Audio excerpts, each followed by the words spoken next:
Hello everyone, welcome to the channel. हमने president part 1 कर चुके हैं हम, तो मैंने अपलोड कर रखा है चैनल पे, जाकर उसको देख लेना। अब पार्ट सेकंड में क्या करने जा रहे हैं हम, इसमें टर्म इम्पीचमेंट एंड वैकेंसी करेंगे। टर्म्स कितने ईयर का है? 5 ईयर का टर्म्स है। फिर ये पॉइंट्स दे रखा है कि किसको रिज़ाइन करता है, एड्रेस करता है, तो वो किसको करेगा? वाइस प्रेसिडेंट को रेजिग्नेशन लेटर होता है, वो वाइस प्रेसिडेंट को एड्रेस करता है। फिर इलेक्टेड कितनी नंबर ऑफ टर्म्स के लिए इलेक्टेड हो सकता है? तो एनी नंबर ऑफ टर्म्स के लिए इलेक्ट हो सकता है। जैसे यूएस में 2 बार ही है, ट्वाइस का है वहाँ पे।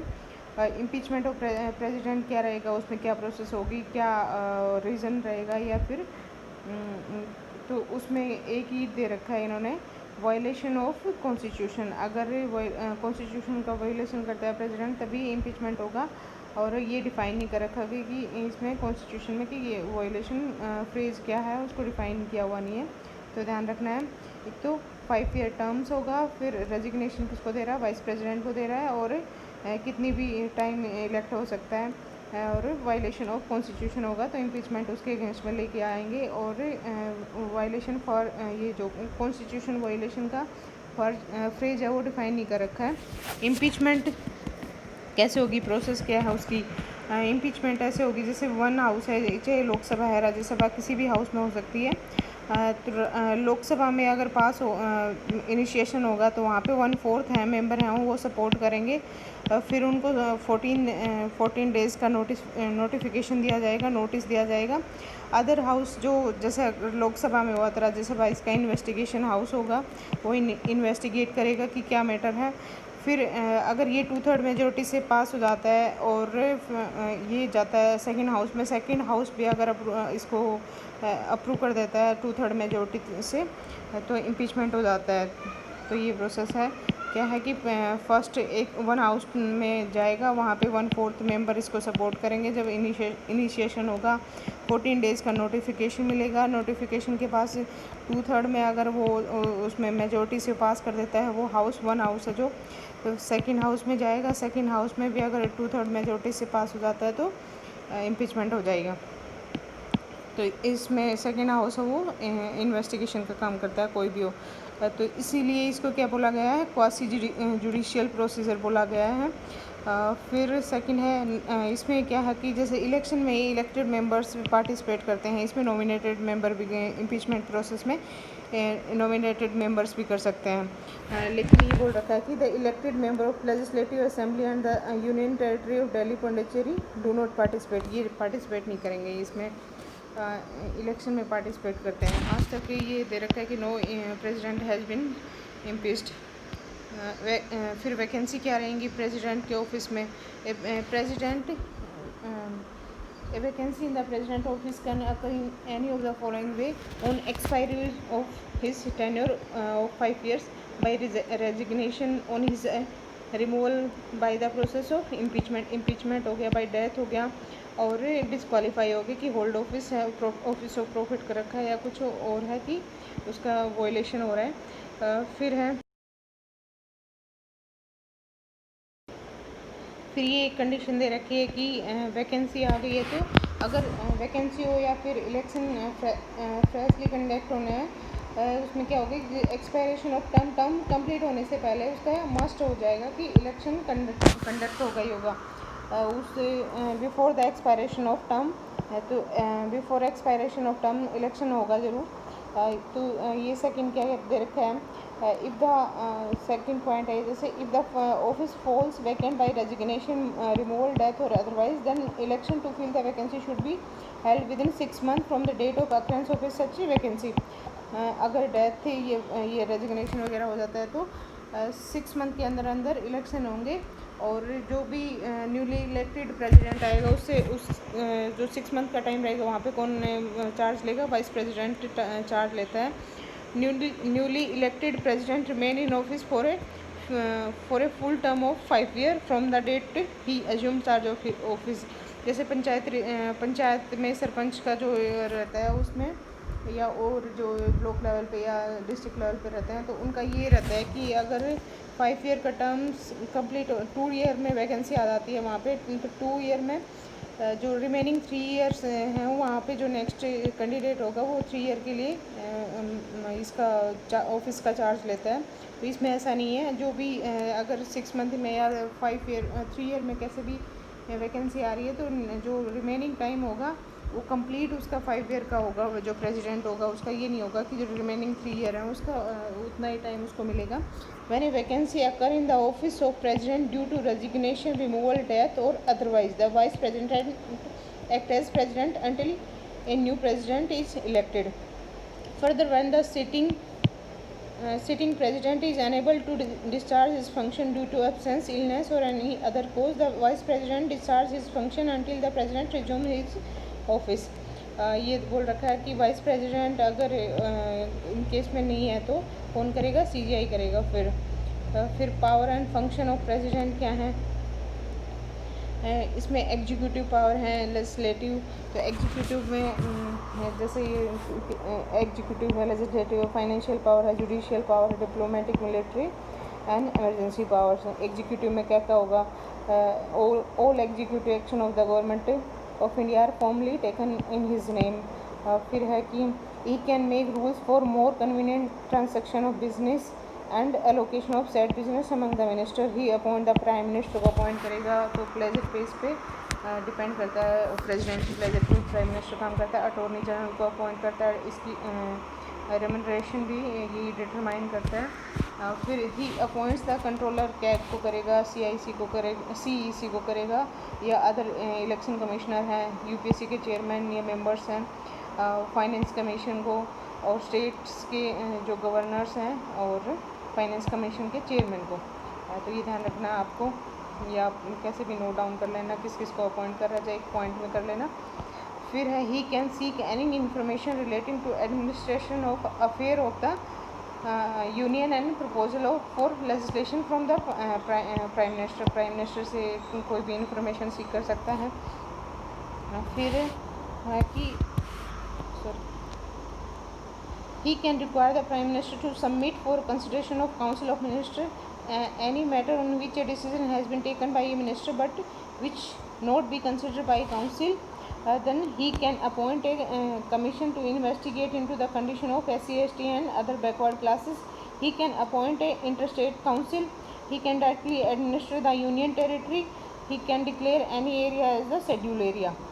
तो ये 4 पॉइंट्स ये भी आपको ध्यान रखना है क्या क्या कर सकता है। एक तो SC, ST और OBC का है वो कमीशन इन्वेस्टिगेट करता है, और फिर दूसरा है कि इंटरस्टेट काउंसिल को अपॉइंट करता है ना, और फिर यूटी के जो उनके एडमिनिस्ट्रेटर रहते हैं, जो LT वगैरह, उनको डायरेक्टली एडमिनिस्ट्रेटर करता है। फिर शेड्यूल एरिया को डिक्लेयर भी प्रेसिडेंट के थ्रू होता है। लेजिस्लेटिव पावर क्या है, सम्मन करता है, प्रोरोग करता है पार्लियामेंट को, और डिसोल्यूशन करना, और लोकसभा का ये इसी का काम है। सम्मन जॉइंट सिटिंग को सम्मन कौन करता है, प्रेसिडेंट करता है, लेकिन सिटिंग के ऊपर मतलब चेयर किसकी रहती है, वो इसकी जो ये लोकसभा के जो हेड बोलते हैं, स्पीकर करता है इसको, चेयर हेड। और he can address the parliament at commencement of the first session after the each general election and first session of each year. तो क्या करेगा, फर्स्ट सेशन को भी यही वो करता है, एड्रेस करता है, और ईच ईयर का फर्स्ट सेशन रहेगा वो भी आफ्टर इलेक्शन भी, और ईच ईयर का भी। He can send message to house of parliament whether with respect to a bill pending on the parliament और otherwise. He can appoint any member of the Lok Sabha to preside over the proceeding. He nominate 12 members, वो कौन कौन किस किस field से होंगे, literature, science, art and social science. He can nominate 2 member to the Lok Sabha from Anglo Indian community. ये शायद अभी कुछ इसको रिमूव कर दिया है, इसमें श्योर नहीं, मैं करंट में एक बार पढ़ के आपको बताऊंगी कि ये शायद एंग्लो इंडियन कम्युनिटी के 2 मेंबर हैं, इनको सीट्स को इनको निकाल दिया है। He decide on question as to disqualification of member of parliament in consultation with the election commission. जो पार्लियामेंट मेंबर्स की जो डिसक्वालिफिकेशन है वो इलेक्शन कमीशन इंडिया के साथ में कंसल्टेशन करके इनको डिसाइड करता है। इज प्रायर रिकमेंडेशन और permission is needed to introduce type of bill in parliament, for example bill involving expenditure from the CFI consolidated fund, और bill from the alteration of boundary of states और creation of the new states. तो next point, जैसे when a bill is sent to the president after it has been pass by parliament, उसके पास क्या क्या option रहेंगे। Will give his assent to the bill, withhold his assent और return to the bill reconsideration के लिए। However if the bill is passed again by the parliament with और without amendment, the president has to give his assent to the bill. यही होगा, reconsideration once हो गई एक बार, और अगर फिर से उसको सिंपल मेजोरिटी से, ऑर्डिनरी मेजोरिटी से उसको पास कर देते हैं तो उसको कंसिडरेशन मस्ट हो जाएगी उसकी देनी, सॉरी असेंट देनी। और when a bill pass by state legislature is reserved by governor for consideration of president, the president can give his assent to the bill, withhold his assent to the bill, direct the governor to return the bill if it is not necessary money bill for reconsideration. वही है कि money bill में reconsideration के लिए नहीं कर सकते उसको। और फिर नेक्स्ट इसमें एक एक्स्ट्रा कंडीशन है, it should not be noted that here that no obligatory for president to give his assent even if the bill is again pass by the state. मतलब रिकन्सिडरेशन के लिए अगर प्रेसिडेंट ने भेजा तो उसके लिए मतलब कंपल्शन नहीं होगा कि वो फिर से रिकन्सिडरेशन के लिए भेज सकता है उस दोबारा से। लेकिन पार्लियामेंट के केस में ऐसा नहीं है, वो एक बार रिकन्सिडरेशन के लिए भेज सकता है दोबारा से। अगर वो ऑर्डिनरी मेजोरिटी से भी उसको पास करते हैं तो उनको असेंट देनी मस्ट हो जाती है। फिर he can promulgate ordinances when a parliament is not in nation session, these ordinances must be approved by parliament within 6 weeks from its reassembly. He can also withdraw an ordinance at any time. तो 6 weeks का time दिया जाता है, और 6 week 6 month रहता है वैसे, क्योंकि मैक्सिमम टर्म इनका 6 मंथ का रहता है डिफरेंस जो सेशन का। तो 6 वीक्स तो मिनिमम है और 6 मंथ मैक्सिमम है। फिर he lays the report of the CAG की रिपोर्ट यूपीएससी की फाइनेंस कमीशन की किसके सामने, before the parliament. He can make regulation for the peace progress, जो भी यूटी वगैरह हैं उनकी पीस प्रोग्रेस के लिए ये दे रखे हैं, जैसे अंडमान एंड निकोबार आइलैंड की, लक्षद्वीप की, दादरा नगर हवेली की, दमन दीव की। इन case of Puducherry also the president can legislate by making regulation but only when the assembly suspended और डिजोल्व। जो स्टेट के केस में रहता है उसी टाइप से, अगर डिजोल्व हो गई तो लेजिस्लेट कर सकता है। फाइनेंशियल पावर्स क्या क्या हैं, मनी बिल को इंट्रोड्यूस करने से पहले इसकी प्रायर रिकमेंडेशन चाहिए, क्योंकि कंसोलिडेशन फंड ऑफ इंडिया से जो भी निकल रहा है तो उसकी प्रायर रिकमेंडेशन होती है। He causes to laid before the parliament the annual financial statement है, वो भी यही लेट करता है। No demand for grant can be made except only his recommendation. He can make advances out of contingency fund of India, इन्हीं के hand में बोला जाता है। To meet any unforeseen expenditure, he constitute a finance commission after every 5 year. तो ये हो गया, जैसे क्या होगा, मनी बिल की प्रायर रिकमेंडेशन चाहिए, एनुअल फाइनेंशियल स्टेटमेंट को भी लेट करता है। नो डिमांड ऑफ ग्रांट है वो इसकी रिकमेंडेशन के बिना नहीं होगी। कंटीजेंसी फंड है इन्हीं के हैंड में रहेगा। कॉन्स्टिट्यूट फाइनेंस कमीशन को 5 साल में एक बार कॉन्स्टिट्यूट करता है। जुडिशियल पावर क्या कहें, सीजीआई को अपॉइंट करता है, सुप्रीम कोर्ट के जज और हाई कोर्ट के जज को भी यही अपॉइंट करते हैं। He can seek advice from supreme court on any question of law fact, however the advice tendered by supreme court is not binding on the president. फिर he can grant pardon, respite, remission of punishment और suspend, remit और commute the sentence of any person convicted of any offence. फिर in all cases where the punishment और sentence is by a court martial. तो court martial किसी के hand में रहती है, सिर्फ प्रेसिडेंट के हैंड में है। In all cases where the punishment और sentence is for offence against a union law, in all cases where the sentence is sentence of death.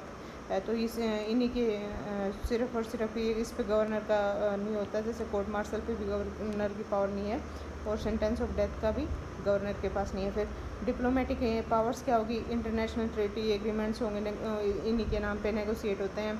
और however they are subject to approval of the parliament के, लेकिन as a head इनको front में लाया जाता है। He can, फिर military power क्या है, ही कैन डिक्लेयर वॉर और conclude peace subject to approval of parliament. फिर है इमरजेंसी, तो तीनों इमरजेंसी इन्हीं के नाम से होती है, यही अप्रूवल करते हैं नेशनल इमरजेंसी। लेकिन जैसे इसमें कैबिनेट की रिटर्न में चाहिए, और फिर प्रेसिडेंट रूल है, यहाँ पे गवर्नर रिपोर्ट करेगा या नहीं भी करेगा तो भी हो जाएगा। फाइनेंशियल इमरजेंसी भी प्रेसिडेंट के थ्रू रहता है। फिर रिवोकेशन है वो भी जैसे प्रेसिडेंट कर लेता है, इसमें भी और नेशनल इमरजेंसी में भी नॉर्मल लोकसभा पास कर देगी तो प्रेसिडेंट इसको रिवोक करता है। वीटो पावर क्या क्या है प्रेसिडेंट की, तो इसमें जैसे मैं आपको डायरेक्टली वीटो पावर ही बता देती हूँ कौन कौन सी हैं। जैसे 4 टाइप की वीटो पावर हैं: absolute veto, qualified veto, suspensive veto, pocket veto. Absolute में क्या होगा, withholding of assent to the bill pass by the legislature, withhold कर दिया उसको, असेंट नहीं दिया उसको। फिर क्वालिफाइड वीटो है, ये हमारे यहाँ पर नहीं है, यूएस में है। Which can be overridden by the legislature with high majority, इसको ओवर रिटन कर सकते हैं। फिर सस्पेंसिव वीटो है, which can be overridden by legislature with an ordinary majority, से सिंपली कर सकते हैं सस्पेंसिव को। सस्पेंसिव मतलब रिकन्सिडरेशन वाली है जो। और pocket veto that is taking no action on the bill pass by the legislature, कोई भी इस पर एक्शन नहीं ले रहा है, बस इसको खाली इसको रख लिया। फिर है जैसे ये बोल रखा है कि there is no qualified veto in case of Indian president, क्योंकि अपने यहाँ पे तो ऑर्डनरी मेजोरिटी या सिंपल मेजोरिटी से ही उसको अप्रूव कर दिया दोबारा से पार्लियामेंट ने, तो असेंट देनी होती है, असेंट देनी रहती है। फिर एब्सोल्यूट वीटो क्या है, to withhold his assent to a bill, तो ये किस किस केस में है, प्राइवेट मेंबर्स बिल में है या कोई गवर्नमेंट मेंबर्स हैं जब कैबिनेट रिजाइन कर दे तो उन गवर्नमेंट बिल्स पे भी एब्सोल्यूट वीटो रहती है। फिर ये ऐसा बोल रहा है कि किस किस केस में है, जैसे पेप्सू अप्रोप्रिएशन बिल है उसमें इन्होंने यूज़ किया है इसको। फिर second time again in 1999 president R Venkataraman ने इसमें किया था, salary allowances and pension of member of parliament amendment bill में। फिर सस्पेंसिव वीटो है, फिर लास्ट में ये आएगा, जैसे अमेंडमेंट बिल में ये लेके आ रहे हैं लेकिन बाद में जो भी अमेंडमेंट रहेंगे उसमें कहीं पे वीटो पावर नहीं रहेगी। सस्पेंसिव वीटो है, ही रिटर्न से bill for reconsideration of parliament. फिर यही है कि अगर ऑर्डनरी उससे कर दिया तो उसके लिए ओब्लिगेटरी हो जाएगा प्रेसिडेंट के लिए, और जो मनी बिल रहता है उस वो भी उसके लिए भी ओब्लिगेटरी रहता है। फिर president does not possess his veto in case of money bill, the president can either give assent to a money bill और विद होल्ड हिज असेंट। तो ये जैसे मैं आपको मेजोरिटी का भी एक अलग से चार्ट बताऊंगी किस किस में, जैसे मनी बिल, ऑर्डनरी बिल है, फिर मनी बिल है या फिर फाइनेंस बिल है, तो इसमें मेजोरिटी कौन सी रहेंगी। जैसे ये एब्सोल्यूट मेजोरिटी होगी या फिर ये सस्पेंसिव होगी और ये पॉकेट वीटो हो गई। तो इसमें ऑर्डनरी में कौन सी होंगी, ऑर्डनरी में तो तीनों हो सकती हैं, मनी बिल में सस्पेंसिव नहीं होगी, और फाइनेंस में भी जो सेकंड केस रहेगा वो आपको फाइनेंस बिल कराऊंगी, मनी बिल ये कराऊंगी, इसमें पार्लियामेंट में हम करेंगे जब ये मैं आपको बताऊंगी। और इसमें पॉकेट वीटो भी सब में हो सकती है, मतलब मनी बिल में भी, ऑर्डनरी बिल में भी, फाइनेंस बिल में भी, और एब्सोल्यूट भी, तीनों में हो सकती है। तो सस्पेंसिव वीटो किस में नहीं होगी, मनी बिल और फाइनेंस बिल में नहीं होगी। फिर कॉन्स्टिट्यूशनल अमेंडमेंट बिल रहेगा तो उसमें कोई भी वीटो पावर नहीं रहेगी। तो ये ध्यान रखना है आपको, जैसे इसी टाइप से टेबल बना के आपको उसको याद रख करना है। तो चलते हैं हम नेक्स्ट। जैसे president does not possess his veto in case of money bill, the president can neither give his assent to a money bill और withhold his assent to a bill but cannot return it for reconsideration. फिर है pocket veto, neither ratify nor reject nor return the bill but simply keeps the bill pending for an indefinite period. Constitution does not prescribe any time limit with his it has। फिर है जैसे president jail Singh case में ये amendment bill में लेके आए थे post office वाले में, तो इन्होंने ज़्यादा लंबे टाइम तक कर लिया था, लेकिन क्या आ गया कि फिर 24th कॉन्स्टिट्यूशनल अमेंडमेंट एक्ट है वो ओब्लिगेटरी कर दिया प्रेसिडेंट को कि कॉन्स्टिट्यूशनल अमेंडमेंट बिल को आपको असेंट देनी ही होगी। तो ये ध्यान रखना कौन से अमेंडमेंट से आया था, 24th कॉन्स्टिट्यूशनल अमेंडमेंट एक्ट से आया था ये, ना कि 44th 42nd से पहले ही आ गया था ये 71 में।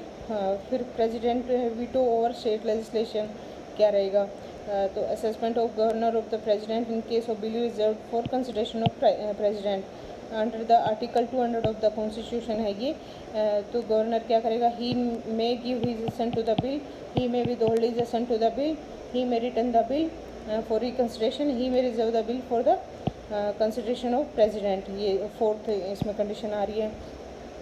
तो इसमें क्या करेगा, 3 अल्टरनेटिव होंगे प्रेसिडेंट के लिए, 201 में ये मेंशन है आर्टिकल में।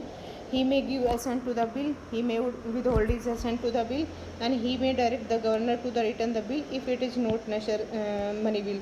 फिर अगर president is not about to give, वही मैंने एक कंडीशन पहले बताई आपको, जैसे अगर वो उसको रिकन्सिडरेशन के लिए सेंड कर रहा है, तो अगर लेजिस्लेटिव असेंबली इसको दोबारा से पास कर देती है तो भी प्रेसिडेंट नॉट बाउंड है कि आप उसको फिर से असेंट दो, आप फिर से रिकन्सिडरेशन के लिए भेज सकते हो।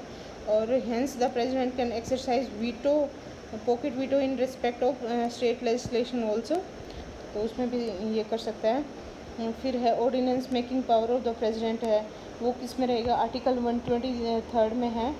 और parliament but are in nature temporary laws रहते हैं। These ordinance are same force effect as an act of parliament but are in nature of temporary laws.